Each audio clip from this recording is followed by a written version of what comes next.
नमस्कार, मैं Ramanand Sharma Ramanand technical classes में आपका सभी स्टूडेंटों का अभिनंदन करता हूं। और कल इलेक्ट्रिसिटी के कारण मैं आपका इलेक्ट्रिक से इंट्रोडक्शन का चैप्टर पूरा नहीं करा पाया, इसके लिए सॉरी चाहता हूं। आज अपन इसको पूरा करेंगे। मैं कल बता रहा था कि भूसंपर्कन फ्रैंकलिन ने तड़ित चालक के जरिए भूमि में इलेक्ट्रॉन्स को प्रवेश कराया। तो अब यहाँ एक बात साबित हो गई कि भूमि एक सबसे अच्छा चालक है, लेकिन अब भूसंपर्कन की जो मैं कल आपको महत्वता बता रहा था, उद्देश्य बता रहा था, वो उद्देश्य 3 है। पहला जो हमारे विद्युत संरक्षण अधिनियम 1956 में जो उद्देश्य रखा गया है वो है चालक यानी कंडक्टर और भूमि के बीच 250 वोल्ट का मानक वोल्ट का स्तर तैयार करना। इससे हमें सेफ्टी मिलती है। दूसरा जो उसमें उद्देश्य बताया गया वो ये है कि महंगे चालकों के विद्युत खर्च को कम करना।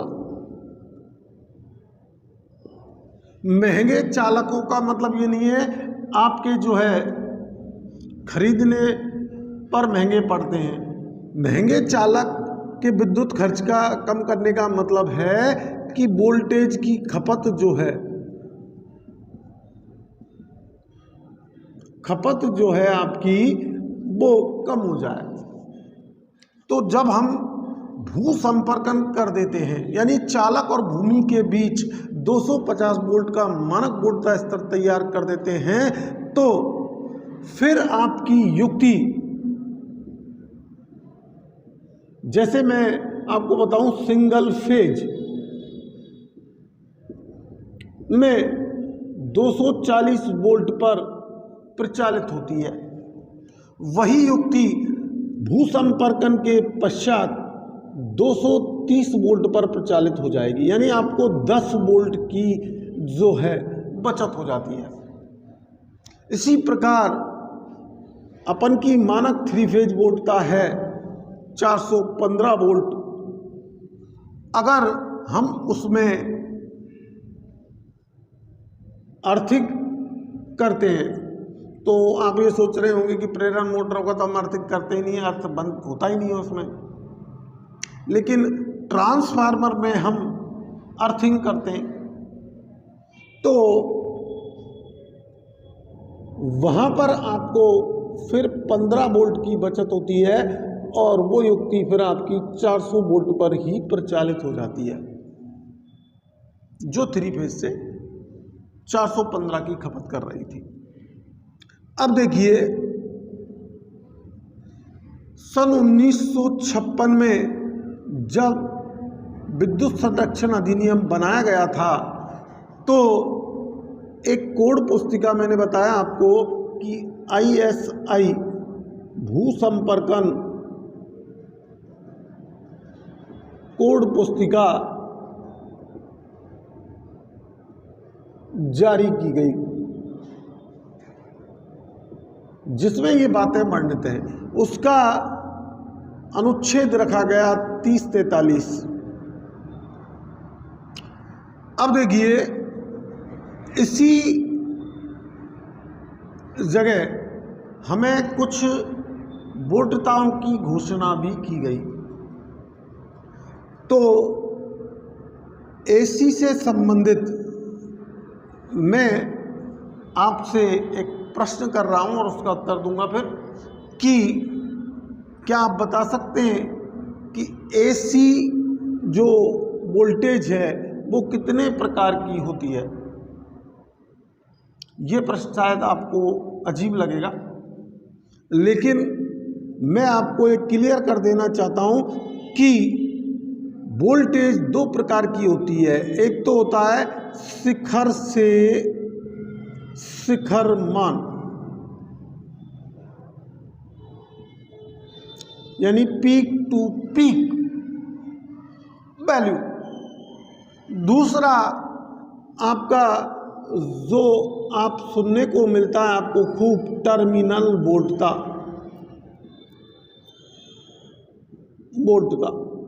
तो एसी थ्योरी में जब हम विशेष रूप से जाएंगे तो इन दोनों वोल्टेज के बीच एक संबंध पाएंगे, और वो संबंध हम पाएंगे कि बी पीक टू पीक बराबर 2√2 BT, जिसे मैं आपको प्रूव करके बताऊंगा। तो अब अपन ने ये देखा है बिजली बोर्ड में आप जब काम कर रहे हैं या अपने लाइनमैनों को काम करते हुए देखा है, प्रैक्टिकल रूप से आप देखते होंगे कि जो आपकी उच्च वोल्टता लाइन है,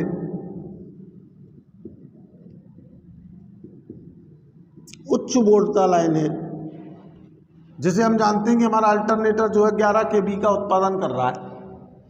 तो मैं आपसे के सामने एक प्रश्न रख रहा हूं कि क्या 11 kV पर जो है कोई युक्ति उपयोग में लाई जा सकती है, चलाई जा सकती है, या कोई बल्ब जलाया जा सकता है? तो इस प्रश्न का उत्तर आपको इन वोल्टताओं का अर्थ जब आप समझोगे तो आपको मिलेगा, क्योंकि 11 kV वोल्टेज में शिखर से शिखर मान आ रहा होता है, और आपके परिपथ में जहां आप उपयोगी कार्य कर रहे हैं, युक्ति को प्रचालित कर रहे हैं, तो वहां उपस्थित होती है टर्मिनल वोल्टेज। इसके कई न्यूमेरिकल्स भी आते हैं आपके, जिनमें आपको पीक टू पीक वैल्यू दे दी जाती है और आपसे टर्मिनल वोल्टेज पूछ लेता है। अब देखिए, फिर विद्युत से आपका मैं इतना परिचय क्यों करा रहा हूं, इसके लिए आपको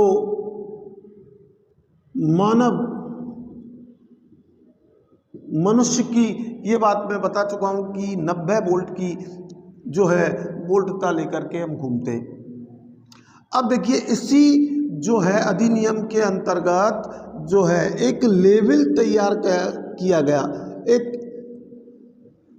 स्टैंडर्डाइज लेवल तैयार किया गया कि कितने मिली एम्पियर की धारा पर अगर हमारे शरीर में प्रविष्ट होगी तो हमको क्या उससे नुकसान होगा या फायदा होगा। तो इस चीज को जानने से पहले सबसे पहले आपको ये जानना है कि हमारे अंदर जो एसी है वो उसमें किस स्तर की धारा है। तो आपने धारा का मात्रक एम्पियर पढ़ा है, लेकिन उसके उपमात्रक छोटे जो मात्रक हैं वो हैं आपके मिली एम्पियर, माइक्रो एम्पियर, इन शब्दों को आप खूब सुना होगा आपने। तो हमारे शरीर में माइक्रो एम्पियर के स्तर की करंट बहती है, और जो स्टैंडर्ड तैयार किया गया है वो मिली एम्पियर में तैयार किया गया है, जो माइक्रो से बड़ा होता है। तो आपको जानते हैं कि मिली का मतलब होता है 10⁻³ एम्पियर, और माइक्रो का मतलब होता है 10⁻⁻6 एम्पियर, माइक्रो एम्पियर का। अब देखिए, 0 मिली एम्पियर से अगर 5 मिली एम्पियर तक की करंट आपके शरीर में प्रवाहित होती है तो हमें कोई भी हानिकारक प्रभाव नहीं पड़ता, कोई भी हानिकारक प्रभाव नहीं पड़ता। तो आपने देखा होगा जब कुछ लोग जो है मेंटली डिस्टर्ब हो जाते हैं तो उनको शॉक दिया जाता है, तो वो इस स्तर की धारा चिकित्सा के क्षेत्र में काम आती है, उसके लिए निदान करने के लिए। अब ये लेवल यदि 10 मिली एम्पियर से और 20 मिली एम्पियर के लेवल की हमारे शरीर में यदि धारा बह जाए तो हमको पेनफुल शॉक यानी कि दर्दनाक झटका लगता है। अब कई बार आपको कई किताबों में देखने को मिलता है कि सर 10 मिली एम्पियर से और 20 मिली एम्पियर पर तो खतरनाक स्थिति होती है, तो उसका जवाब मैं आपको बाद में खुलासा करूँगा। अब देखिए, यदि हमारे मनुष्य के शरीर में 50 मिली एम्पियर की करंट प्रवाहित कर दी जाए तो हृदय घात यानी कि हार्ट अटैक की संभावना होती है, जहां मनुष्य की मृत्यु भी हो सकती है और बच भी सकता है। लेकिन यदि 100 मिली एम्पियर की करंट हमारे शरीर में प्रवाहित करा दी जाए तो तुरंत मृत्यु का कारण बनती है। ये एक लेवल जो है ISI द्वारा तैयार किया गया। फिर मनुष्य के जो क्षेत्रफल है, मनुष्य के क्षेत्रफल के आधार पर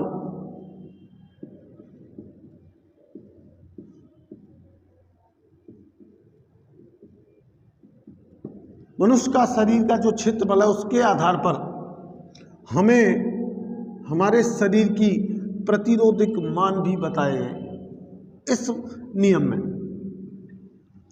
कि यदि कोई मनुष्य शुष्क त्वचा से, ड्राई स्किन से यदि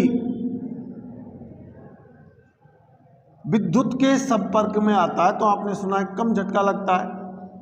भीगी त्वचा होती है तो ज़्यादा झटका लगता है। आपका कौन सा संवेदनशील क्षेत्र है, जिसका प्रतिरोध कितना है, इन सारी चीज़ों को यहाँ एक्सप्लेन किया गया है इस अधिनियम में कि शुष्क त्वचा का प्रतिरोध 1 लाख ओम से और 6 लाख ओम तक होता है। अब मेरी स्थिति को मैं बताऊं तो ये जरूर नहीं है मेरा 1 लाख से 6 लाख के बीच कितना भी हो सकता है, वो 2 लाख भी हो सकता है, 3 लाख भी हो सकता है, वो हमारी आंतरिक संरचना के ऊपर डिपेंड करता है। तो कहने का मतलब है 1 लाख से तो कम नहीं और 6 लाख से अधिक नहीं होता शुष्क त्वचा।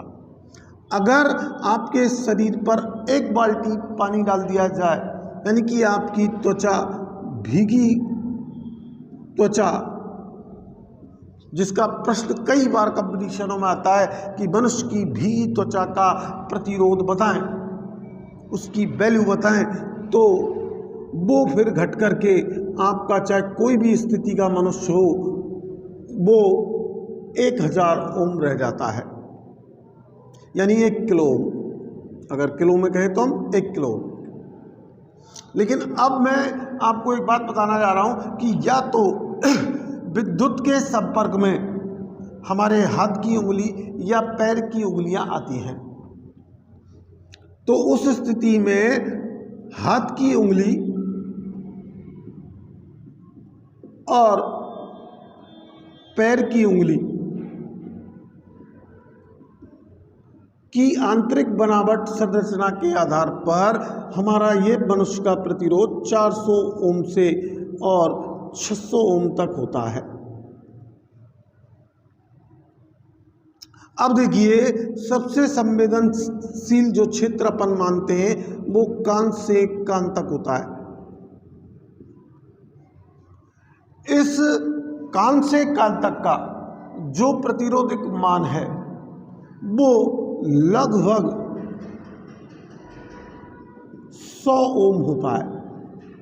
तो आप देख रहे होंगे कि कहाँ 1 लाख से 6 लाख ओम वाले स्थिति में आप जो है विद्युत के संपर्क में आए तो आपकी स्थिति क्या होगी। अगर भीगी त्वचा की स्थिति में आए तो आपकी स्थिति क्या होगी। अगर आपके हाथ की उंगली और पैर की उंगली संपर्क में आए तो स्थिति क्या होगी इलेक्ट्रिक शॉक की।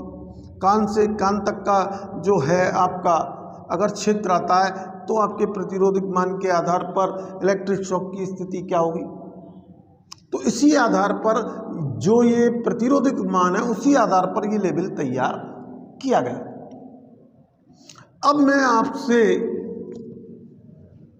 एक प्रश्न और कहना चाह रहा हूं कि आपने सुना है कि अधिकांशतः किसी भी उपकरण का रोधन प्रतिरोध इंसुलेशन रेजिस्टेंस इसके बारे में काफी प्रश्न पूछे जाते हैं। तो केवल छत पंखा और छायांकित ध्रुव मोटर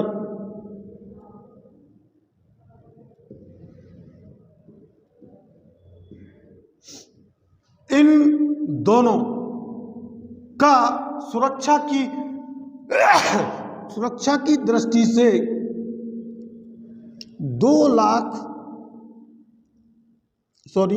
2 मेगा ओम रखा गया है। जबकि आपके जितने भी उपकरण हैं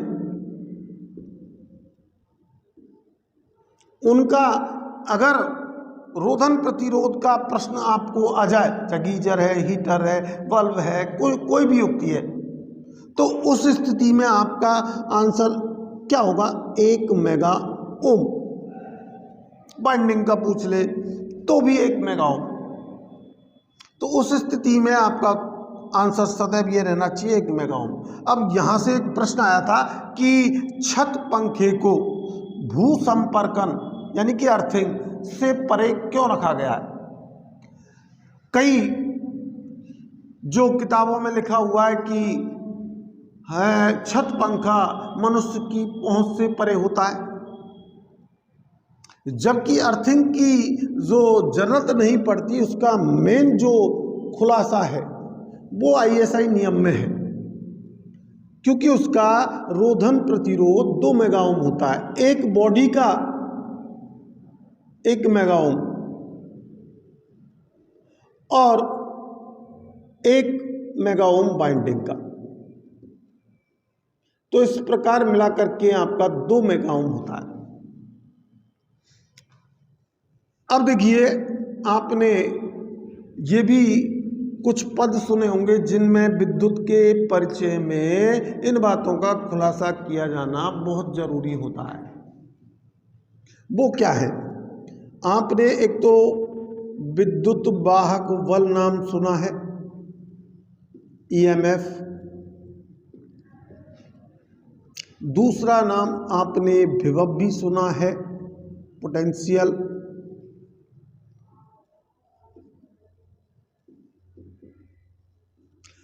तीसरा नाम आपने विभवांतर भी सुना है,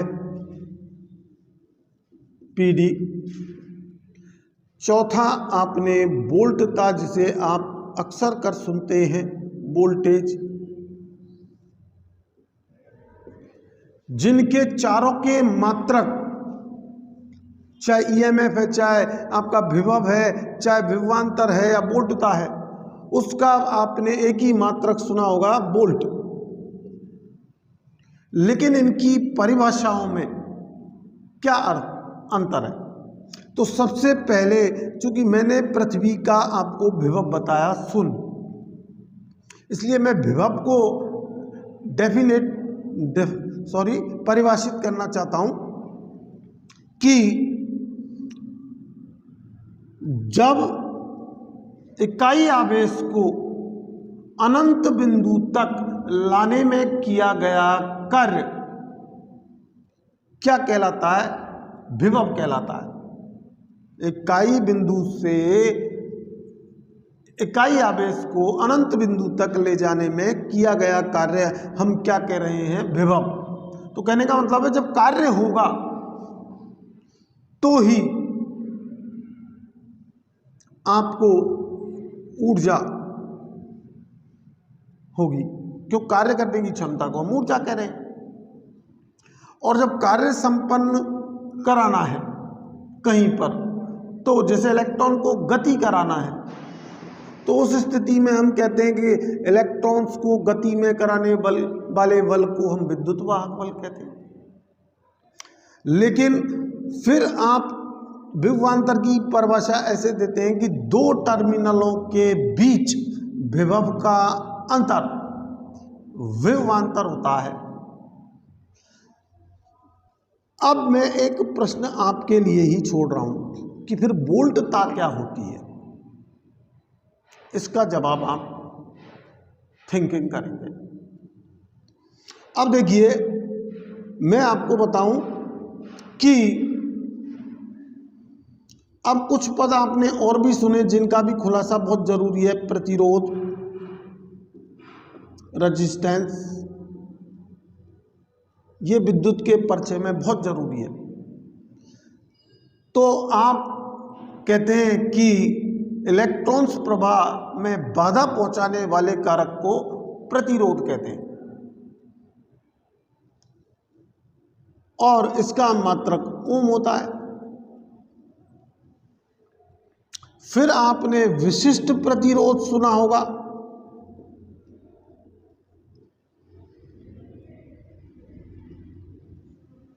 स्पेसिफिक रेजिस्टेंस, तो हर चालक का अपना, जैसे एल्यूमिनियम है तो उसका अपना अलग विशिष्ट प्रतिरोध होगा, और तांबा है तो उसका अलग विशिष्ट प्रतिरोध होगा। तो अपनी संरचना के कारण, आणविक संरचना के कारण प्रत्येक चालक का या पदार्थ का अपना खुद का जो प्रतिरोध होता है, जहाँ पर हम प्रतिरोध के ओम के नियम पढ़ेंगे वहाँ देखेंगे कि प्रतिरोध पदार्थ की प्रकृति पर निर्भर करता है, और उस समय हम उसे विशिष्ट प्रतिरोध कह देते हैं। तो वो संरचना के कारण होता है, हालांकि इसका भी मात्रक ओम होता है। अब जब आप आगे चलते तो चालकता शब्द आप नाम सुनते हैं और आप कह देते हैं कि प्रतिरोध का विलोम चालकता कहलाता है। तो इसे आप एक बटा प्रतिरोध के रूप में परिभाषित करते हैं। फिर देखिए, आप को ये सुनने को मिलता है कि प्रेरकत्व प्रतिबाधा, इंडक्टिव रिएक्टेंस,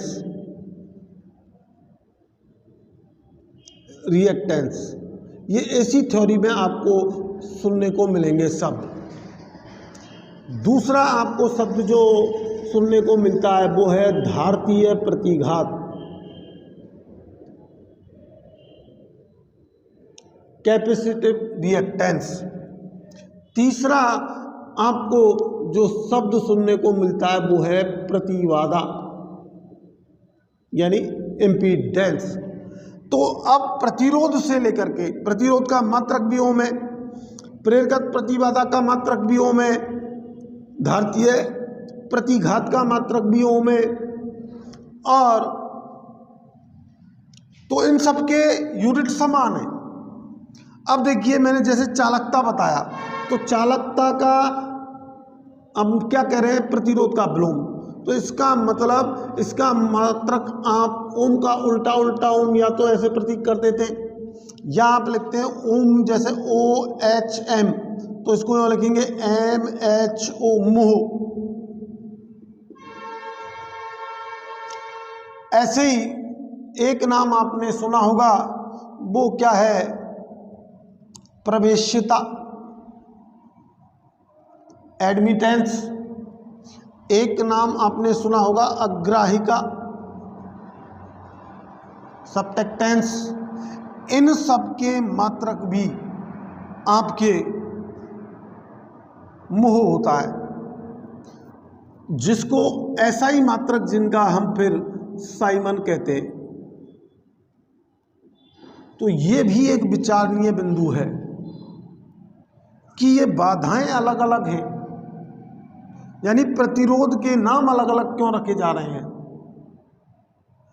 तो डीसी थ्योरी में तो हम ये कह देते हैं कि ओम मीटर से मापा गया जो है प्रतिरोध वो डीसी प्रतिरोध कहलाता है। अब प्रेरकत्व प्रतिबाधा क्या होती है, धारतीय प्रतिघात क्या होता है, प्रतिबाधा क्या होती है, इन बातों पर भी आपको विचार करना है। प्रवेश्यता क्या होती है, अग्राह्यता क्या होती है, चालकता क्या होती है, इन पर भी आपको गौर करना है। फिर मैं आपको ये बता दूं कि एक तो डीसी में आप जो है शक्ति है, जैसे आपकी पावर है, उसका सूत्र आप P बराबर VI, जिसे वाट के नियम के नाम से आप जानते हैं, और P बराबर VI लिखते हैं। जबकि 3 अन्य शक्तियां आप और भी सुनते हैं।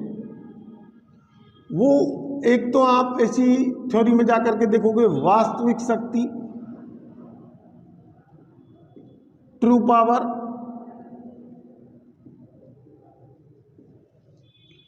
एक दूसरा जो आप देखोगे वो है प्रतिघाती शक्ति,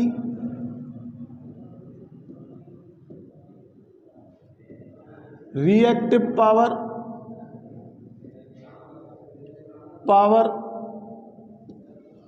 और तीसरी आप आभासी शक्ति देखते हैं, आभासी शक्ति देखते हैं, एपियर पावर। इनको बताना आपको बहुत जरूरी है।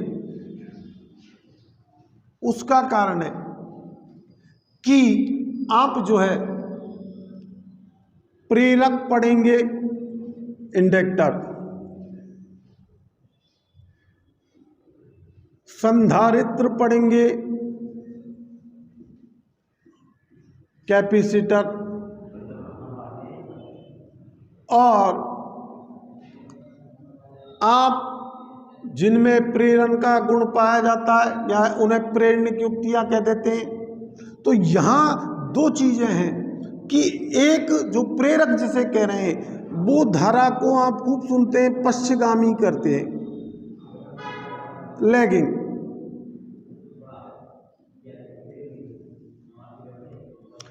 एक अग्रगामी शब्द आपको खूब सुनाते हैं या आप सुनते हैं, लीडिंग। फिर आपने एक जो है एसी के 2 प्रभावी फैक्टर जो नाम सुना है कि शक्ति गुणक,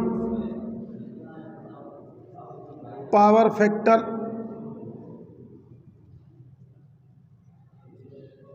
फिर आप एक और गुणक जो आज आप पहली बार शायद नाम सुन रहे हो, प्रतिघाती गुणक, रिएक्टिव फैक्टर। इसे आप PF बोलते हैं और इसे आप RF बोलते हैं। तो मैंने ये इसलिए बताया क्योंकि ये 3 शक्तियां हैं, वास्तविक, प्रतिघाती और आभासी।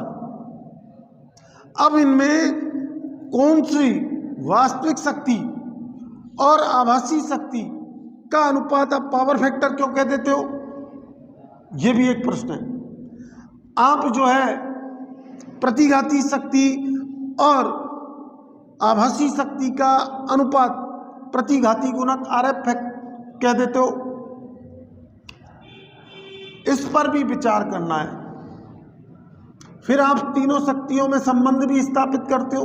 अब इनकी इकाइयों की बात करें तो जैसे इसकी आप वाट, लेकिन जब आप फील्ड में आते हैं तो आप किलोवाट में मापन करते हैं, इसको kVAR, kilo volt ampere reactive. फिर आप इसका जो है KVA। तो ये बिजली बोर्ड 2011 में एक प्रश्न था कि KW, KVAR, KVA इन तीनों शक्तियों का मापन करने वाला यंत्र कौन सा है? तो आपको ऑप्शन वहां मिला था ट्राइवेक्टामीटर। तो देखिए मैंने इस प्रकार आपको AC, अब AC के पूरे पदों में की आपको नॉलेज कराई। अब DC के जो पद है